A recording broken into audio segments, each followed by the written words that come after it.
जय भीम, नमो बुद्धाय. स्वागत आहे भिक्खू ज्ञानज्योती यूट्यूब चॅनल मध्ये. जर तुम्ही सुद्धा आपल्या चॅनलवर नवीन आला असाल तर चॅनलला सबस्क्राईब करा, व्हिडिओला लाईक करा आणि व्हिडिओ शेअर करायला विसरू नका. संपूर्ण व्हिडिओ पाहून आपले पुण्य संचित करा.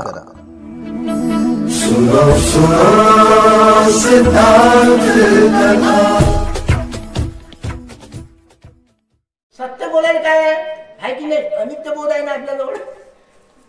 आता भंतेजीनं आहे की नाही, भंतेजी उपासकाला घाबरते की नाही? तर योगायोगाने सांगा, यांचा भार मी भरून दिला. शिबिराला विपश्यनीच्या शिबिर केलं आणि काय बाप्पा त्या गोविंदा गुरुजीने डोक्यावर उचलणं चालू केलं तर त्याची काय होत नाही. मीच मागं पडलो आहे की नाही? उचलता उचलता आता दान जे भेटलं असेल, आता तुम्ही विचार करा हे कशासाठी भेटलं असेल? विपश्यना सेंटरच्या नावाखाली दान भेटलं ना, जमिनी घ्यायला यायले किंवा थोडं दानही दिलं असेल जमीन. हे कोणाच्या नावाने झाली आहे की नाही? भंतेजीला वाटलं त्यांचा दूरदृष्टिकोन होता, दुसऱ्याचे नाव नाही टाकले, माझ्या नावाने राहील तर कधी शिलानं भंतेजीला घुसविल असा त्याचा मानस होताच आहे की नाही? पण मी मोठा लोभी आंबोड्याच्या विषयी आहे की नाही? आंबोड सोडायला तयार नाही आहे की नाही? तर मग यांच्या नावात 7 एकर जमीन आहे अजूनही. 2-3 वर्षाच्या अगोदर मला संघाच्या नावाला, पण माझ्या नाव लावू नका, मी बोलणारा भिक्षा, मी मोकळा पाहिजे म्हणलं आहे की नाही? दुसऱ्या जमिनी घेतल्या. आता सांगा या जमिनीवर याचं नाव आहे खऱ्या अर्थानं त्याचं आहे का माझं आहे? खऱ्या अर्थानं माझंच नाव आहे ना, तरी मी मोकळा सोडलो येईल चांगल्या तऱ्हेने. पण जिथं जिथं भेटतील जीवात जीवा तिथपर्यंत गेले पटपट नाही मारीन तर पास. कारण तर लोकांनी माहित नाही मी काहून बोलतो आहे की नाही? आता यांनी हात दिलाय, यांचे सेंटर बंद झालं म्हणून मी हळूहळू कशी तरी सुरुवात घेतली मेहनतीनं. ह्या गावाल्या लोकांचा एवढा कशात आला भुलवू सुरुवातीला त्याची काही हद नाही आहे की नाही? भुलव भालू सर्व लोकांनी श्रमदानात आताही ते लोक करतच आहेत, असं काहीच नाही. मी बोलून तरी करतेच. त्याला माहित आहे भंतेजीचे 3च दिवस आहेत, पहिला दुसरा आणि तिसरा, चौथ्या दिवशी ते खतम होणार आहे की नाही? त्यालाही माहित आहे. विचार हा आहे, समंजसपणा पाहिजे की नाही? आज कठीण चिवरदानाचा कार्यक्रम आश्विन पौर्णिमेपासून कार्तिक पर्यंत होते मला माहित आहे की नाही?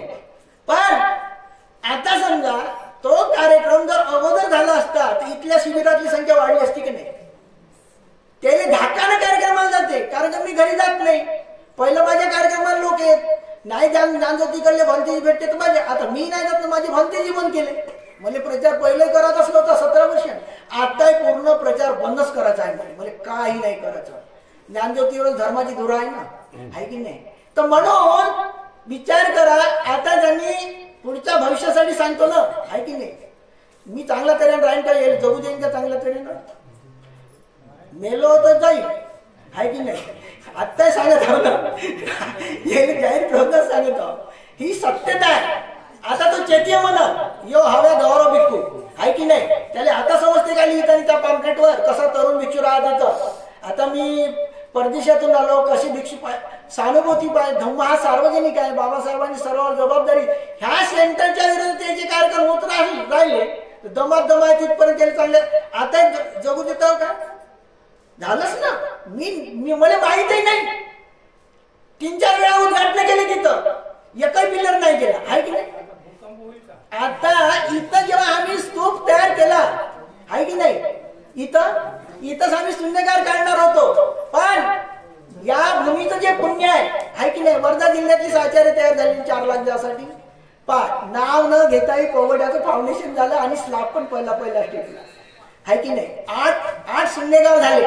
आता यायला लोक बोलते ना, तुमचं दान कुठं गेलं, तुमच्या उद्घाटन कुठं गेले, यायला मोठी कडकड आहे की नाही? मग इकडले लोक कसे कमी करायचे अगोदर कार्यक्रम घ्यायचा. अरे पण बँक बॅलन्स काय आहे? मी तर कधी म्हणतो, आता तुमचे सर्व एकत्र करायला पैसे तरी शिलानंचे पैसे जास्त आहेत का? कधी सांगत असतो. आणि एखाद्या उपासकाला जर त्याची पाहायची आहे तर त्याचे पैसे जमा करा, मग माझ्याकडे माझे किती अकाउंटवर राहायचं, माझे पैसे नाही खतम होत आहे की नाही? तर म्हणून धम्माचं काम आम्ही जर मिळून केलं तर काही बिघडेल का? पण येले आपले मला दाखवायचे आहे त्याचे ते आहे की नाही? हे गेले वाटते भंतेजी गेले पहिलं ते याची घंटी वाजवली आहे, डॉक्टरनं सांगितलं आहे कधी मरल म्हणून शिलानं, आहे की नाही? यायला वाटते कधी मरणच आहे, आपलंच चालणार आहे, आपण तरुण आहोत, जवान आहोत, आहे की नाही? पण शब्द हा सारखाच राहते, म्हातारा झाले शब्द सारखा राहते, आहे की नाही? आता भंतीजीले आता शेवट कळलं मले का हे अजूनही चांगल्या, म्हणजे त्यांचा गळा बसला होतं, दिसलं की नाही म्हणजे तुम्हाला दिसलं का पात्र? मागच्या कार्यक्रमात तसंच झालं. भंतीजी म्हणतो मले का पूर्ण बोला म्हणे. मोठा कार्यक्रम होता, वंदनश्री इथले ज्ञानश्री भंतीजी आले ते बांगलादेशातले, आणि प्रवचन द्यायची वेळ जेव्हा आली हे म्हणते पूर्णच तुम्ही द्या. मध्ये काही माहितच नव्हतं. खरोखरच तिसऱ्या दिवशीची तब्येत बिघडली होती. मग कार्यक्रम बंद केले होते भंतीजी. अरे असं म्हणलं म्हणून मला चान्स दिला, मला बरोबर भेटते चान्स, आहे की नाही? तर म्हणून हे आता आपण बाबासाहेबांचे अनुयायी आहोत. सेंटर किती झाले तरी आपण पोझिशनचं चिटकुली होती, आहे की नाही? त्याचे लोक विरोधात गेले तर चालते, आहे की नाही? त्याला मी काही म्हणू शकत नाही, आहे की नाही? जिथं चांगल्या ठिकाणीच म्हणायला लागते, आहे की नाही? तर म्हणून हे सेंटर त्याचंच आहे, त्याला समताच आहे, मला माहित आहे. पण तिथंही कठीण चिवर जाण्याचा एक महत्वाचाच कार्यक्रम होता. आज जर ते विपश्यनाच्या नावावर जमीन घेतली नसती तर एवढा कार्यक्रम घ्यायसाठी जागा होती काय? मग ही या पुण्यामध्ये गोविंदकाजीचं पुण्य आहे की नाही? त्याच्या नावावर जमीन घेतली ना, नाही यायले काय एका भिक्षूला झाडच होते, आमच्यावर साहेब म्हणली काय गरज होती काय? आणि हे म्हणतील की नाही घेतली तर उद्घाटन केले ना तुम्ही पोगड्याचे 2-3 वेळा. पोगडा कोणाचा बनते? गोविंदा गुरुजीच्या सत्याला बनते, हे तर सत्य आहे ना.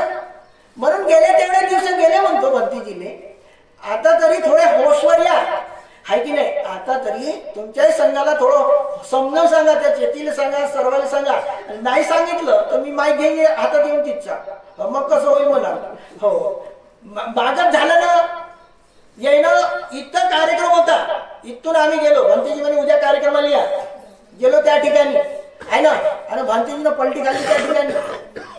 कशी जमीन घेतली भिक्षू संघाच्या, किती गोविंदा गुरुजीचं नाव असेल पण संघ यांना दिसत होता ना रामदेवीचा लोकांना. अरे शिबिर होईल तेव्हा होईल, एवढे मोठे भिक्षू राहतात ना. लोकांनी जे संघाला पाहून दिलं आणि सेंटरला पाहून दिलं. भंतेजीले अनागारिकाच्या संघाची निर्मिती करायची होती. जाहीर प्रवचनात त्यांनी म्हटलं संपूर्ण संघ हा पहाडीवर जाईल. मग मी काय जाग्यावर नाही राहिलो, शरीरानंच होतो, मनानच नव्हतो. मग आता माईकच आला पाहिजे म्हणून. आणि जो माईक आला तर तेव्हा म्हणलं तुम्हाला एवढं खरं बोलायचं होतं तर संघाच्या नावानं पैसा गोळा करून हे जमीन कशी घेतली याचं उत्तर द्या. हे हालूनच गेले सर्व लोक सांगले, आहे की नाही? मग तेव्हा यायचे श्रावणे माझ्याकडे चालले, यायनं म्हणलंच तसं तर कोणीच नाही राहायचं म्हणून. आंबोड्याला जे काम होत आहे भंतेजीची अनुकंपा आहे.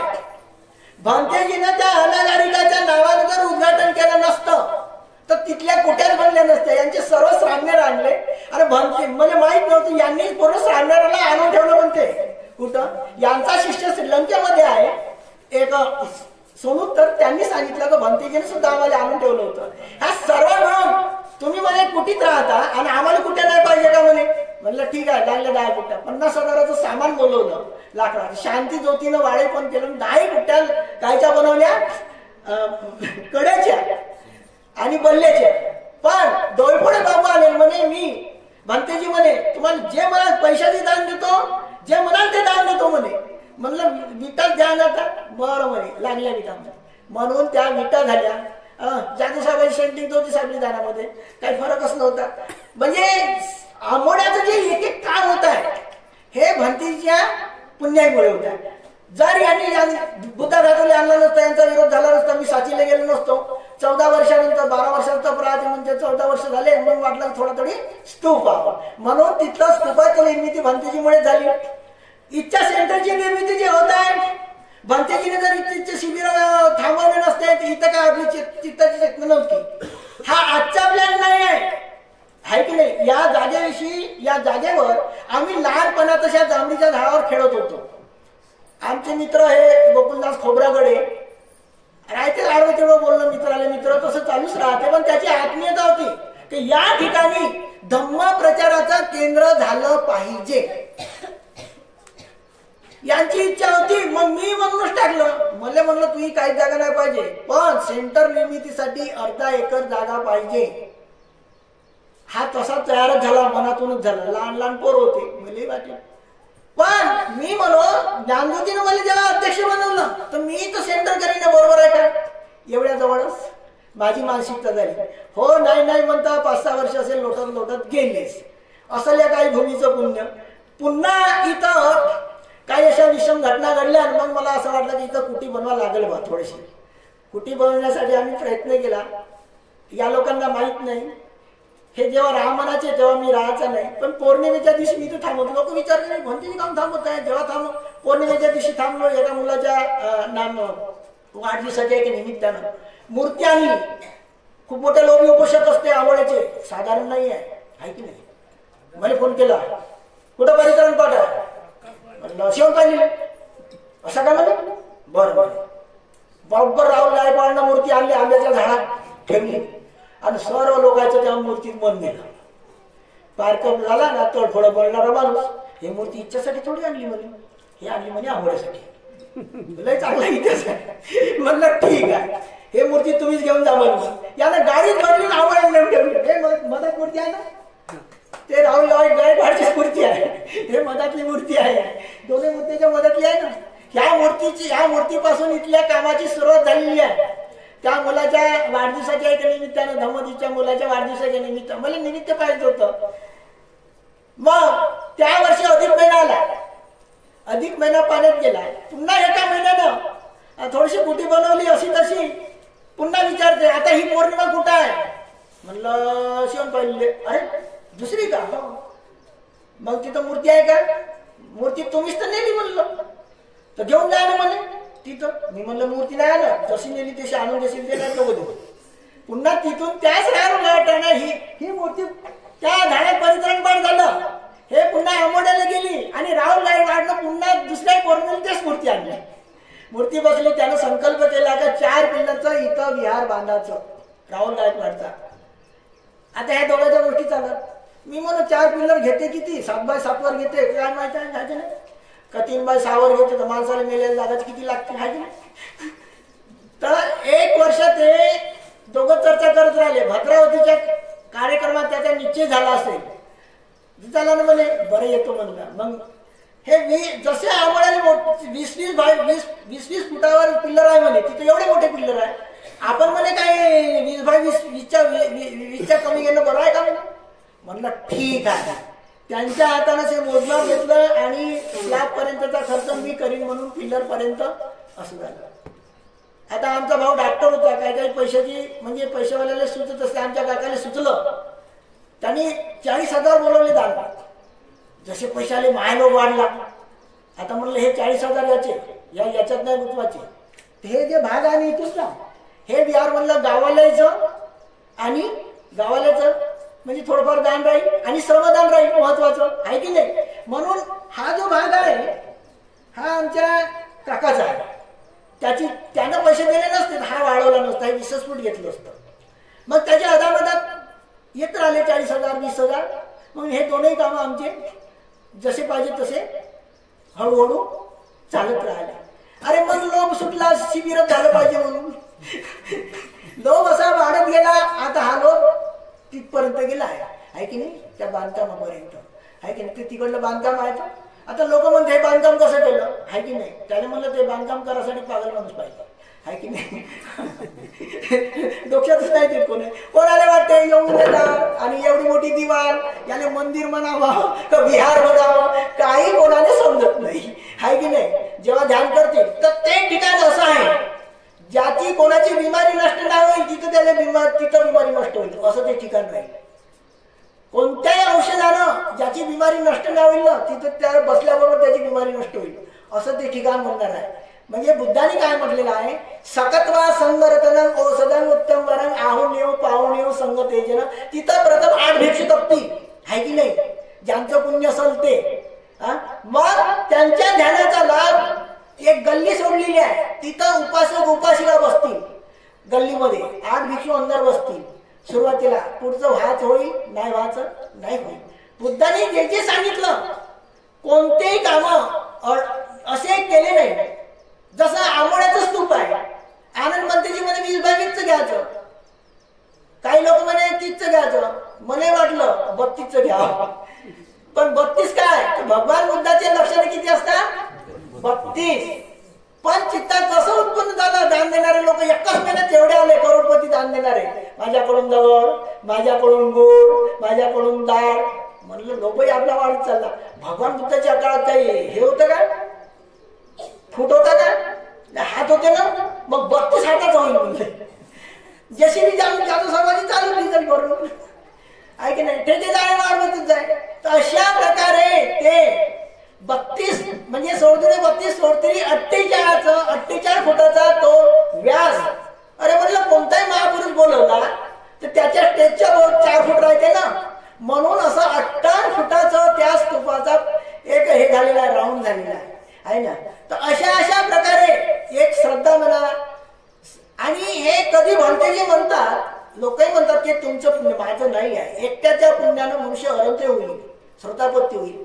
संपूर्ण समाजाचं, संपूर्ण लोकांचं पुण्य आहे.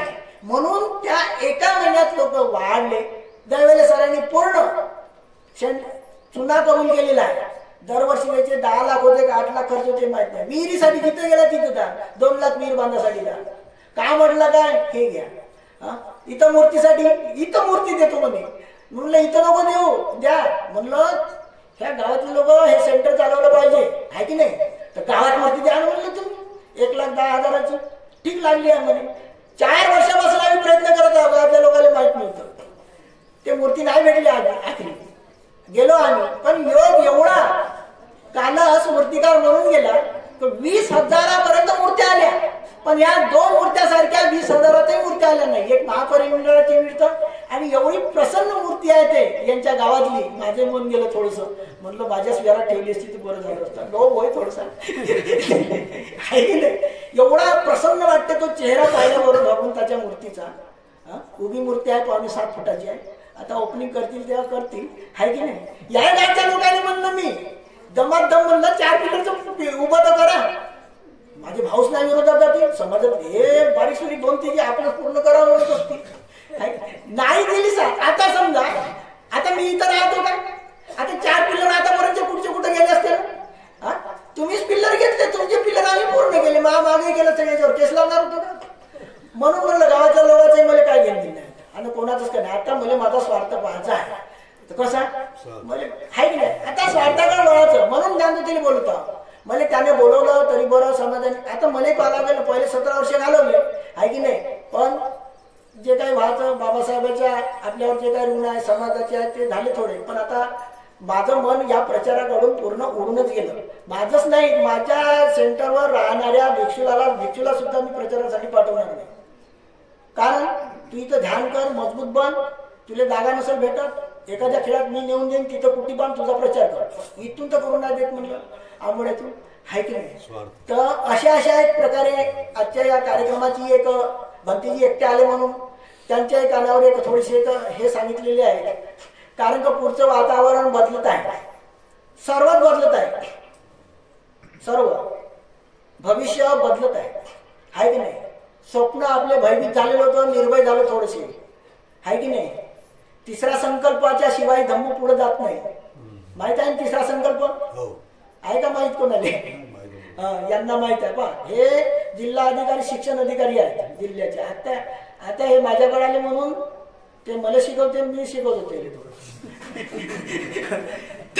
ऐकू त्याला माहित झालं. 3रा संकल्पाशिवाय धम्माची परिपूर्ती होऊ शकत नाही, आहे की नाही. पैशानं भूक जात नाही आणि बंदुकीनं संरक्षण होऊ शकत नाही, आहे की नाही. म्हणून देव वसतु कालेनं सस संपत्ती तुझं प्रीत भवतु लोक राजा भवतु धम्मिको. जिथपर्यंत आपल्या मताची किंमत आपल्याला भेटत नाही तिथपर्यंत आपल्या मनाला सुद्धा आपल्याला समाधान करता येत नाही.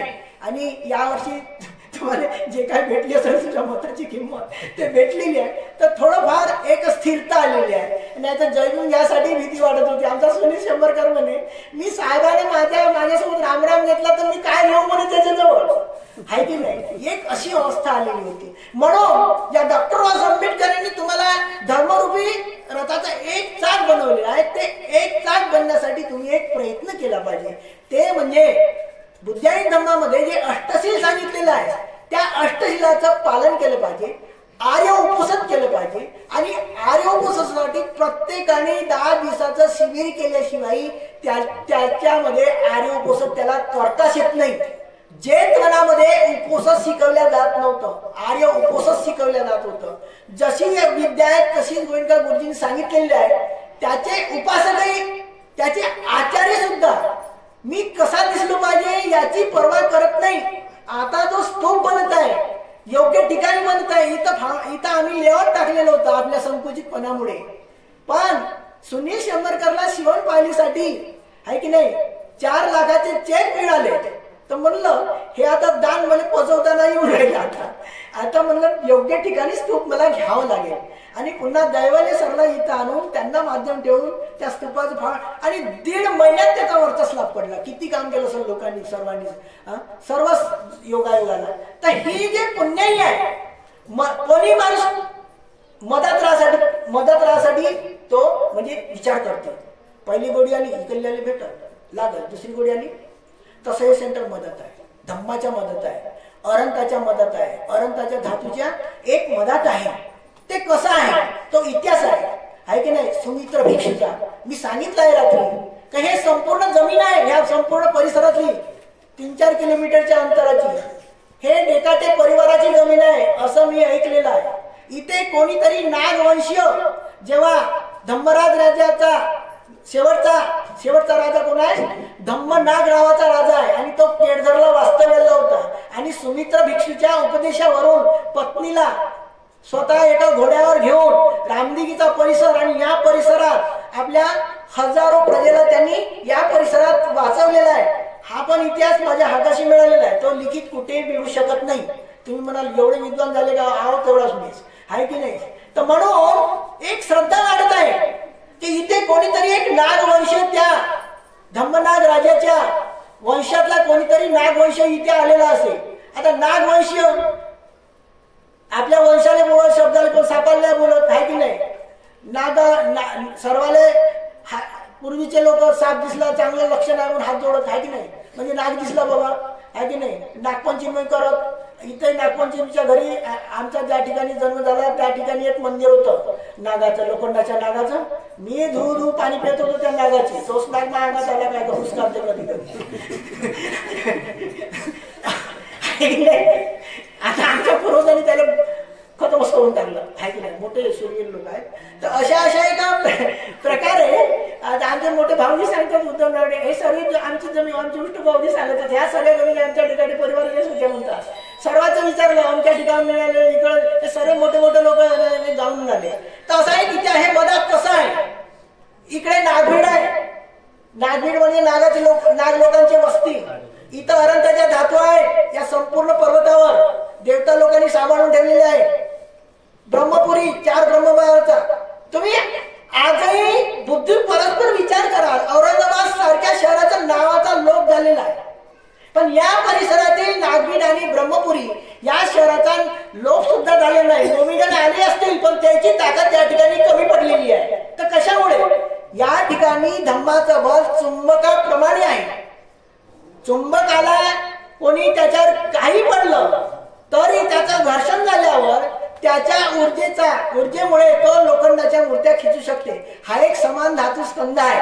मला तरी असं वाटते या ठिकाणी जे उपासक उपासिका वर्ग आहे यांचे काही पुण्यामुळेच मी केलं माझ्याच मागे धावते लोक. अरे तिकडले धावते इकडले धावते माझ्या कुटुंबातले धावते. हो तुम्हाला माहित नाही आहे माझ्या कुटुंबात मला लहानसा घर होतं आहे की नाही आणि ते सोडलं एक जागा घेतली तिथं कसं तरी घर बनलं. हा आमचा राजन सेठ गाडी आणि माझ्याकडे जागा घेतली म्हणजे आले ना माझ्या मागे धावत. मेन माणसं आले त्याच्याजवळ 2-2, 3-3 ट्रॅक्टर आहेत ना म्हणजे चांगला माणूस आहे तुम्ही आणि बिमार पडले काम करते 2 जण. मीच विचार करतो एवढं काम का करते म्हणून आहे की नाही. म्हणजे हे संपूर्ण त्यावेळेस ही वस्ती नव्हती. ज्यावेळेस आता सर्व लोक माझ्याच मागे धावत आहे गावातले धावत आहे. आता इथं आले ते आता हे काय सोडतील. आता हे सोडणार नाही. त्यांचं जीवन सफल बनवण्यासाठी सर्वांकडूनच त्या पुण्यपालिका वाढवण्यासाठी एक प्रयत्न करते. आणि आजही आता पावर इथं जे मोजमाप आहे की नाही हिंगणघाटचं मोजमाप आहे पुलगावचं. आता विशेष म्हणजे आहे की नाही भगवान बुद्धाची महापरिनिर्वाणाची मूर्त भारतात कुठेही नाही काय असं वाटतं मला. कारण की 20,000 मूर्त्यापैकी या दोनच मूर्त्या या ठिकाणी आलेल्या आहेत. आमच्या उपासिकेची एक चेतना तयार झाली, 1,10,000ची झाली होती पहिल्यानं. म्हणलं मी तेवढेच घेईन, राहुल गायकवाडला सहभागी करेन. त्यांना वाटलं की नाही, मी हळूहळू देईन पण पूर्ण मूर्तीचे पैसे देईन. म्हणून त्यांच्या एक दान झालेले आहेत. त्यांच्या गावच्या लोकांचं ते दान झालेलं आहे. प्रसन्नतेचे एक प्रतीक आहे महापरिनिर्वाण धातूचं. ते मूर्ती आपल्या उपासकाकडून झालेली आहे, गावातील उपासकाकडून झालेली आहे. अनेक जाती संसारम, अनेक जन्मोजन्मीचे या उपासक उपासिकांचा एक आता असा एक अनुमान निघते हाय की नाही. एवढं जे बनत आहे यालाही सांभाळणारे कोणी ना कोणी सतत जन्म घेतले असतील, घेणारच हाय की नाही. आम्ही चढाव उतार राहतेच. एवढं जे धम्माचं शासन आहे, डॉक्टर आंबेडकरांच्या धर्मांतराचा प्रभाव आहे हाय की नाही.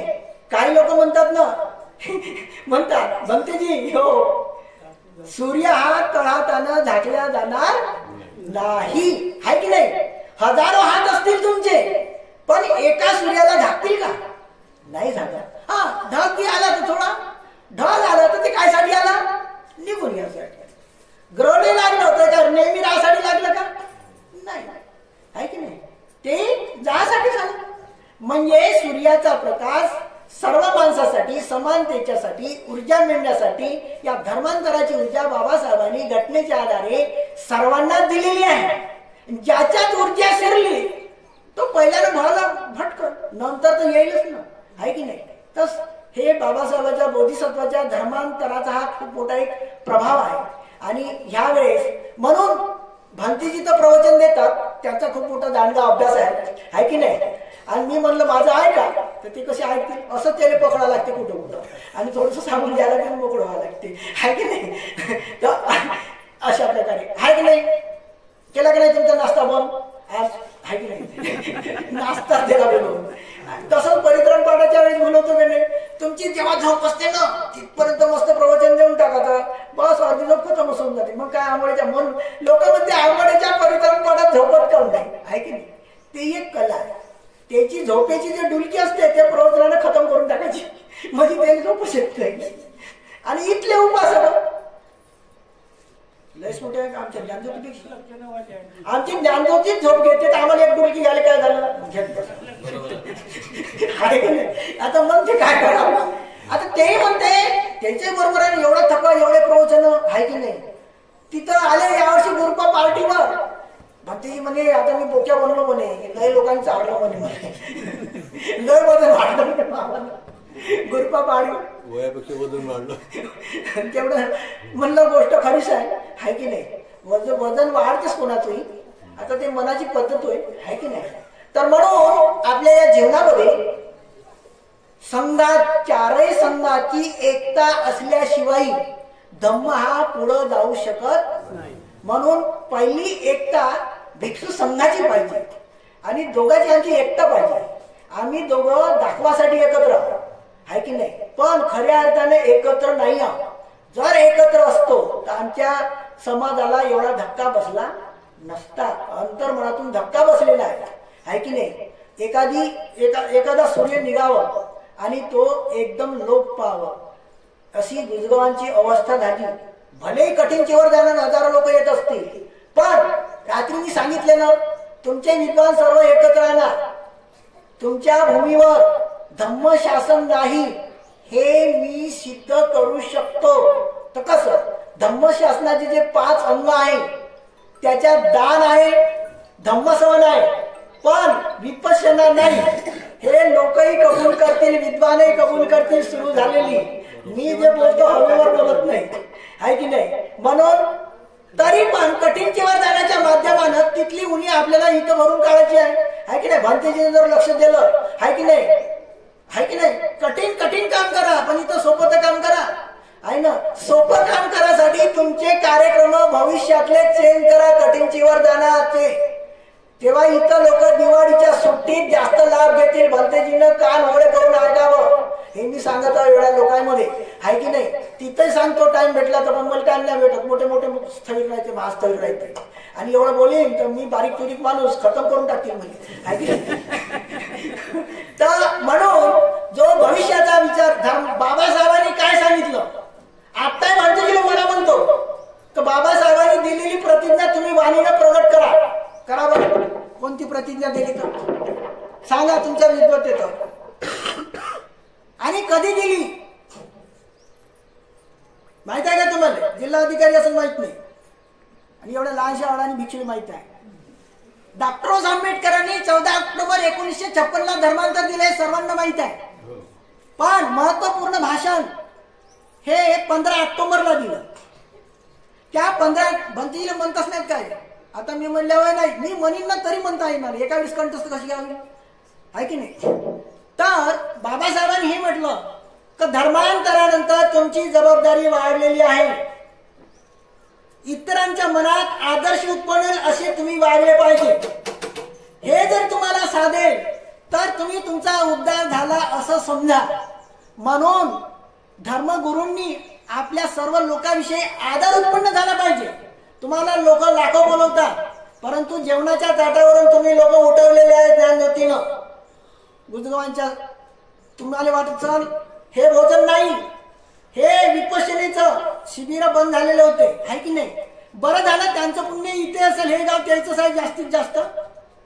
खरं गाव हे त्याचंच आहे, त्याचं जन्मभूमीचं नाही आहे. जन्मभूमीच्या गावात मला नाही माहित का सूड मोर्चा काढला असं. इथं सूड मोर्चा काढला होता ज्ञानज्योती भंतेजीनं. सर्व ऑफिसर गरगर फिरत भंतेजीला हात लावत शकत नव्हते. समाजाची सेवा त्यांनी 1 नंबर केली, करुणेतूनच केली आहे की नाही. हे निर्विवाद गोष्टी आहे. पण काही गोष्टी शिथिल होत असतात. त्या शिथिल झालेल्या गोष्टी जिथे विकसित होत आहेत तिथे लक्ष द्यायचं. बहुजनित आहे, सार्वजनिक सर्वस्थळिक धम्म आहे की नाही. म्हणून भंतेजीला मी पहिल्यापासूनच सांगत आहोत का ज्यांचं नाव तुम्हाला माहित नाही आहे, तपोभूमीचं जे दान आहे भंतेजीचं 2ऱ्या नंबरवर नाव आहे. मी उद्या वेळेवर भंतेजी मोठा मोर्चा काढेल माझा आहे म्हणून. आणि 2ऱ्या नंबरचं नाव द्यायचं आहे आंबोळा तपोभूमीवर दानपत्रावर आहे की नाही. दानपत्रावर आहे ना, मग कोण आहे. म्हणून हेही त्याच्या नावाला जरी नसेल तरी त्याने नावाने समजलं पाहिजे आहे ना. तिथले सेंटर बंद झाली तर राहू द्या म्हणतो, इथलं चांगलं जोमान करा म्हणतो. थोडस लोकांना सांगत जा म्हणतो प्रवचनामध्ये आहे की नाही. हे त्याचं सोय ना. मी तर काहीच नाही केलं. याच्या चुलीत लागले थोडं टाकले, भंतेजीच टाकले सूड मोर्चानं. हे त्याची जबाबदारी आहे हे सेंटर पुढे न्यायची. पण ज्या वेळेस ह्या आमचे माझे कार्यक्रम ठरवलेला आहे, त्यांचा कार्यक्रम ठरवलेला आहे. 2ऱ्या वर्षी जर हे कटिंग वरदानाचा कार्यक्रम जर याच्या असा करतील तर मग सांगून मी जे सांगत होते आहे की नाही. कारण साध्या सुद्धा लोकांना तुम्ही शिबिरात येण्यासाठी कटिंगचं एका दिवसाचं कटिंगचे वरदान आहे. तुम्ही 8 दिवसाच्या अगोदर घेत होते, पण तुम्ही जाणून बोलून घेतलेला आहे. तुम्ही घेतलं असेल ना तर तुमच्या भिक्षेनं घेतलं असेल. हा 100% माझा आरोप आहे. इथं रेकॉर्डिंग होता आहे की नाही. तर म्हणून आहे की नाही. तर भंतेजीला म्हणतो हे तुम्ही सांभाळा, नाहीतरी त्याला माहित आहे शिलानुबंधीची घंटी वाजली म्हणून आहे की नाही. ती त्याच्यावर जबाबदारी देतो का हे सेंटरचा प्रचार प्रसार करून असाच नाही प्रचार प्रसार करायचा. तिथं जे दान भेटते ना वाया जाण्यापेक्षा आहे की नाही.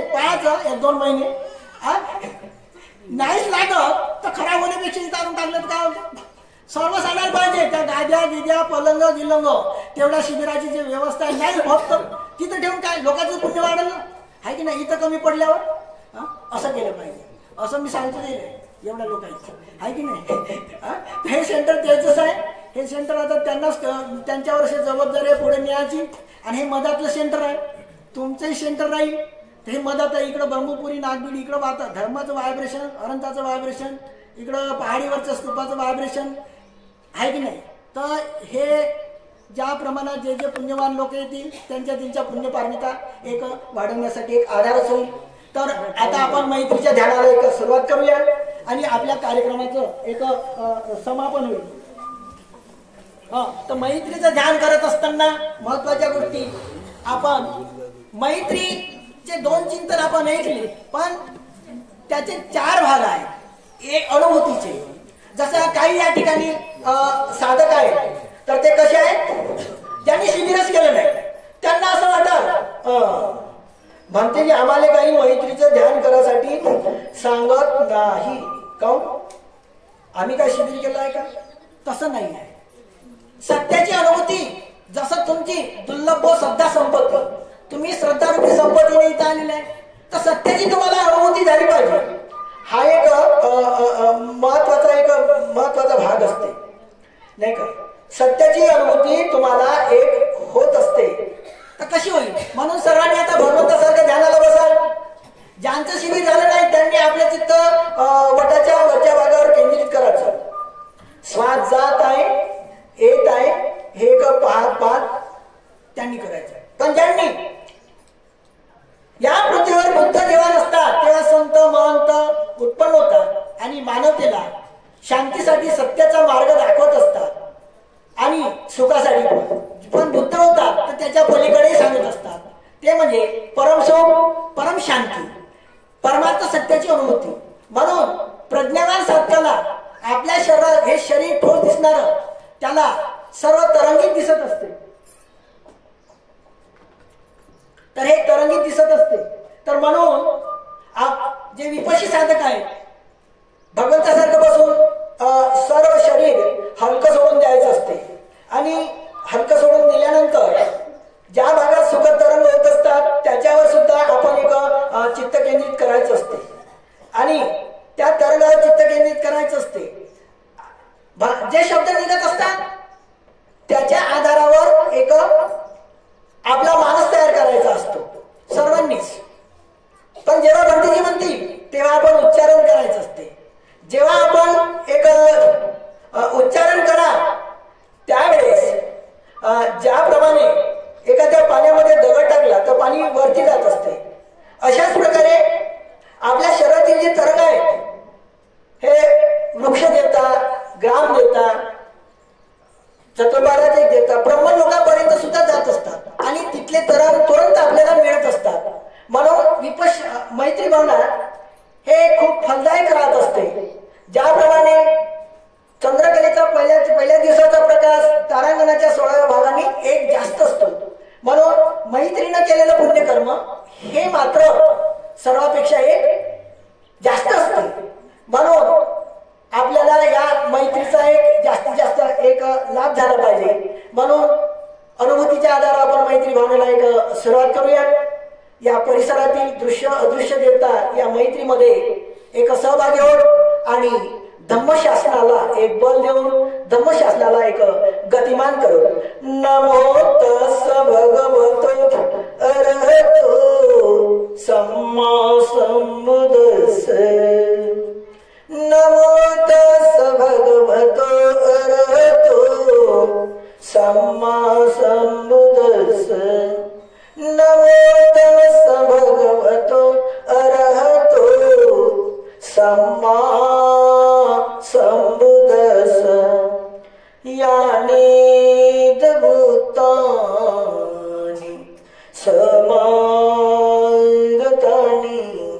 भूमानि माया निवअन्तलिके तथागतं देव मनुसं पूजितं बुद्धं नमसान सुवर्तियोतु. यानि भूतानि समागतानि भूमानि माया निवअन्तलिके तथागतं देव मनुसं पूजितं धम्मं नमसान सुवर्तियोतु. यानि भूतानि समागतानि भूमानि माया निवअन्तलिके तथागतं देव मनुसं पूजितं संगं नमसान सुवर्तियोतु.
असेच नवनवीन व्हिडिओसह भेटू पुढील व्हिडिओमध्ये.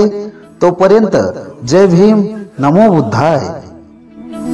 सुनो सुनो सिद्धांत कथा,